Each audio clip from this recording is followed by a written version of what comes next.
This one you do not have to key in for. I just, again, wanted to give some level of confidence when you're confronted with something and you think, boy, I've never seen this before. So if you get a question about someone who has transposition who's had an atrial switch, that's something like a mustard or a Senning procedure, and then you have to figure something out with imaging, what I want you to do is just remember to start with what you know. So D-looped transposition is the more common type. It's the type where the right ventricle initially is still on the correct side, but it pumps to the aorta. So what they do is they switch the atria. So the right ventricle is in the correct position. It's dextro. So when you look at a short axis image, this is going to be right ventricle here. AV valves always go with ventricles. So this is the tricuspid valve here. So if this is right ventricle pumping to the aorta, then this is the pulmonary venous pathway, or now the left atrium, here and here.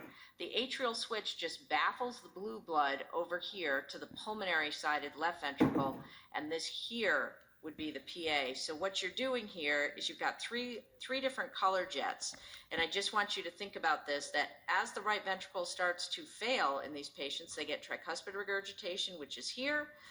Many of them can have residual VSDs, which is here.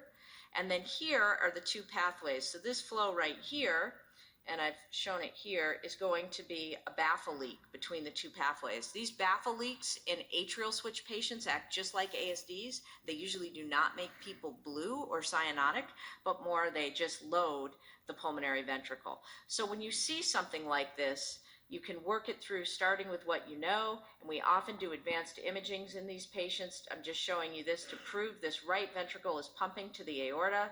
Here is the pathways, and I think you can now appreciate the echo better when you see that there's a pulmonary venous pathway here going through the tricuspid valve. Here's the pulmonary veins coming in, and that systemic venous pathway is sandwiched in between.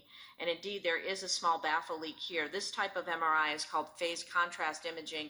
It's similar to echo when you're using color flow and you're just looking at the direction of the jet.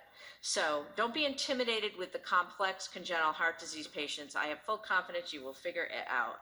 And my thanks.